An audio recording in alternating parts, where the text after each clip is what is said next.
Hey folks, welcome back to another review with yours truly, Sam Healey. Today we're taking a look at this fella right here, Space Marine Adventures, The Labyrinth of the Necrons. Now this is a cooperative game from Games Workshop where each of the players are going to take on the role of a veteran Space Marine from different chapters in the Warhammer 40k universe. And we are trying to infiltrate the Necron Labyrinth and take out the Necron Overlord, ultimately speaking. Basically, we're trying to survive at the same time because there's a lot of Necrons. Let's get down to the table. I'll show you how it works, and we'll come back with some final thoughts in just a few moments. Let's get to it.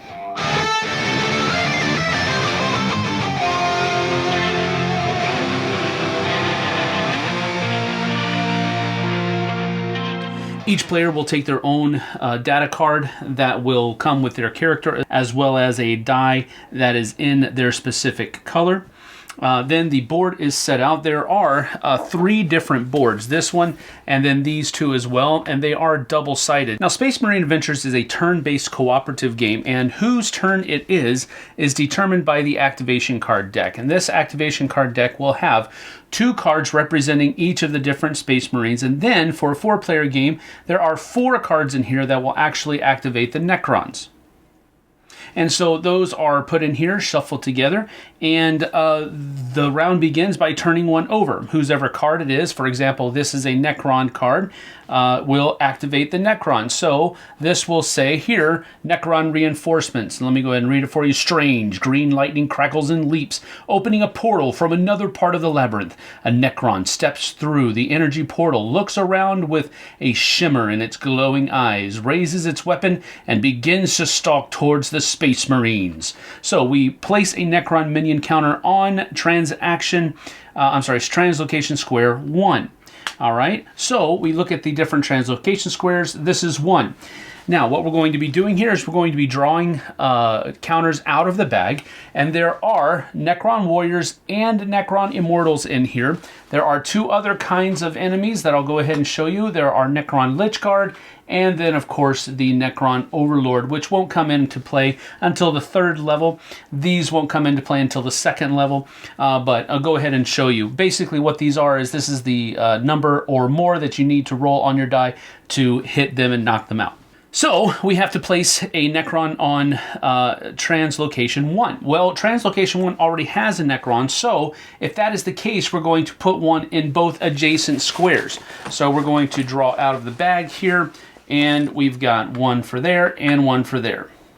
Okay, so that is the activation for the Necrons. Now we flip over another card, and it's going to be Brother Infernus from the Salamanders. Now, if we look at Brother Infernus here, we have a couple of different things that we want to talk about. First of all, Brother Infernus has a range of 3, which means that he can shoot at things that are up to 3 squares away. He also has 3 actions, and shooting will be one of those actions. Moving 1 square will also be one of those actions. He also has a War Gear special ability down here, and it says here, each time you roll a 6 or more for Brother Infernus when he attacks a Necron, every Necron in an adjacent square to the attacked Necron is also destroyed. All right, so if we have a case where we have this right here and Brother Infernus wants to shoot this guy, he rolls a 6. Not only him will be discarded, but these 2 will be discarded as well. So that's what his War Gear does. So let's see, we're going to go ahead and go 1. For 1 action. Another action, we're going to go ahead and roll to see if we hit that Necron, and we have to get a 3 or higher. And we do, so he is removed from the board and placed back into the bag. And let's see, that was 1, 2. He only has 3 actions, so he's going to stay right there just so that he doesn't stand on top of that spawn point. So now we turn over another activation card, and it's Brother Infernus again.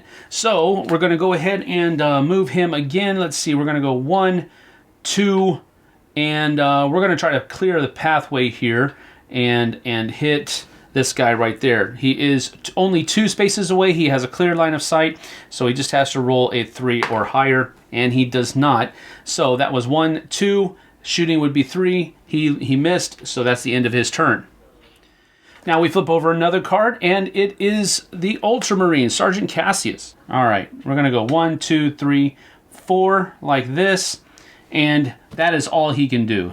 We flip over another one, and now it's the Thousand Suns, Brother Grimm. And so we look over here at Brother Grimm, and he has a range of 8, and he also has 3 actions. He also has a heavy bolter, which is pretty cool because he adds 1 to the die roll whenever he attacks at range, unless that Necron is in a square adjacent to him. So he's going to go ahead and attack. Now, you might be saying, well, he's going to shoot his brothers in the back here. No, because these guys are battle-hardened veterans. They're going to realize that Brother Grimm is going to say, hey, guys, duck, or get out of the way, or something to that effect, and they will automatically get out of the way so you can shoot through your other troops. So he's going to shoot this Necron warrior here for his first action, and he only needs to roll a 2 or higher. He got it. His second action is going to be to, let's see, 1, 2, 3, 4, 5, 6, 7. He's still within range, so we're going to try to shoot this guy as well, and he got him as well. So that is 2 more down. For that, he'll use his final action to move 1 like this. And so now we flip over another card, and it is Brother Gabriel from the Blood Angels. He has to take his action. And his special ability, he has a Auspex scanner. During each of Brother Gabriel's turns, you can turn over and read the top card of the Labyrinth deck before placing it back on top of the deck. So we're going to go ahead and use that special ability, so we know that there's going to be Necrons coming on Translocation 2 next time. So we know that's going to happen, so now he doesn't have to really necessarily worry about any of these other things. And Brother Gabriel has a range of 6, and he also has 4 actions. So he's going to go 1, 2, 3, 4 like this, because we know we don't need to worry about that location spawning. So the next one is going to be the Ultramarine Sergeant Casius. He's going to go ahead and move 1, 2, 3, and 4. Now, he's on the objective. Now, in this first level, what we have to do is try to simply activate this to get to see which one of the doors, and then fight our way to that door, and everybody's supposed to get out. So, but he moved 4 to get here, so we're not going to be able to try to activate it this time. You activate it by rolling a 6. So that is a difficulty. But anyway, that's that. We go ahead and go, and it is the Thousand Suns. He's just going to go 1, 2, and 3 like this. And then the next one is a Necron. So we will activate that 2 location, as we already knew that was going to happen. So we're going to go ahead and place that right there. Just another Necron warrior. He's pretty squishy. And so at the beginning of the next round, we flip over the next activation card, and it is a Necron activation. And we see that we have to place a Necron minion counter on the Translocation Square 2. Well, this is unfortunate here, because since we have one on Translocation Square 2 already, we have to place adjacent. All right, so we go ahead and do that to the empty spots that are here, like so. But with this square here, we're not actually going to place one. One will spawn and simply wound Sergeant Casius, which means he has to flip his card over to the wounded side, like so. Now, that's not too bad right now. It's not going to affect his special ability or his actions or anything like that. But if he takes another wound, he's out of action. But that's generally how the game plays as far as how you're going to work your way through a level. There are 3 different levels. Each level is different, and they all come with their own level cards, or level decks, so each one is different. The first one is the easiest, and then the second one is a little bit harder, and the third one's a little bit harder than that.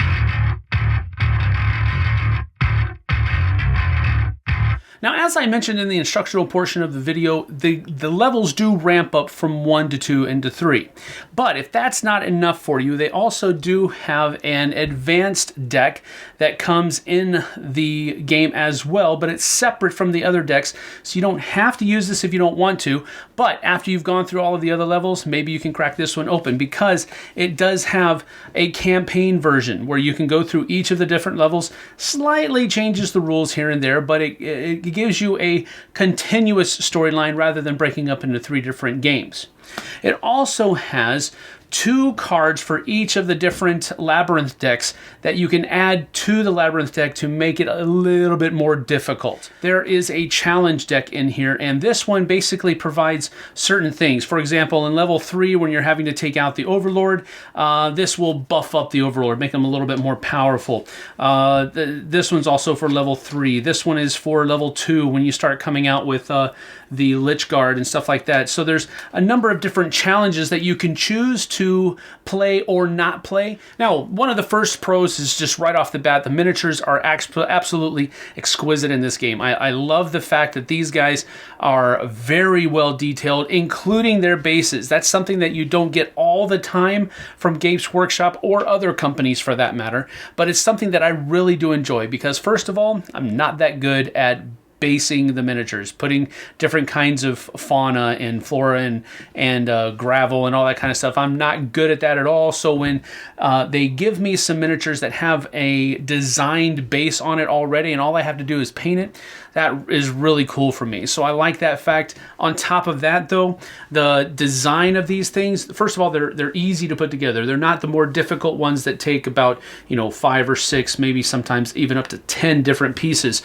This one has just about 3 or 4 different pieces that you can put together.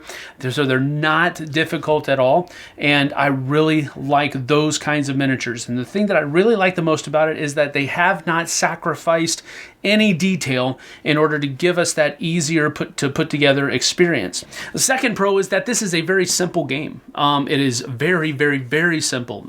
You don't have to worry about who's going to go first. You don't have to worry about what am I going to do or anything like that. It's very simple. You have that activation card deck and you simply flip over a card. Whoever card is turned over, that's whose turn it is. And then you only have a limited number of actions anyway. So you turns go by very quickly. Each round, it seems like it would take a while as you go through each of those cards, but it really doesn't. It goes very quickly, and since it's cooperative, that just makes it better in my opinion because you're not trying to outdo anybody. You're trying to use your special abilities to further the group. You're trying to get everybody into that new stairwell so you can go on to the next level or so that you can just simply win the game. Another pro for the game for me is the fact that it does have a lot of ways for you to ramp up the difficulty in each of the different levels. You can add more Necron activation cards to the activation deck if you want to, so that they are activating not just 4 times around, but 5 times, or maybe even 6 times around in between all of your different cards. So there is one way to ramp it up. There's just a number of different ways in that challenge deck to ramp up the difficulty. You can play it as a campaign style. You can just do it one-offs. There's just not a whole lot. I don't want to oversell it, but there is enough for this kind of game. This is just a basic foundational level game that you can get somebody into this universe, and you don't have to worry about all the saving throws and all of the different kinds of weapons that are being used and all of this. No, it's just a hit number. That's it. Now, as far as cons are concerned for the game, I'm going to actually play off of one of my pros, and that's the fact that it's very simple.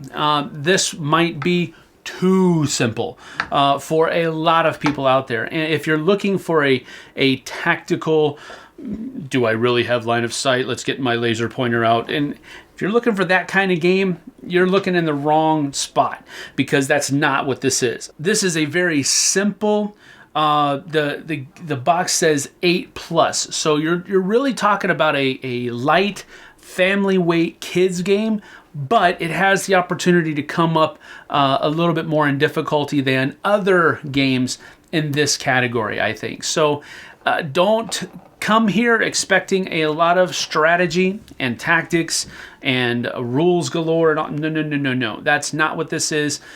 So that might be a con for some people.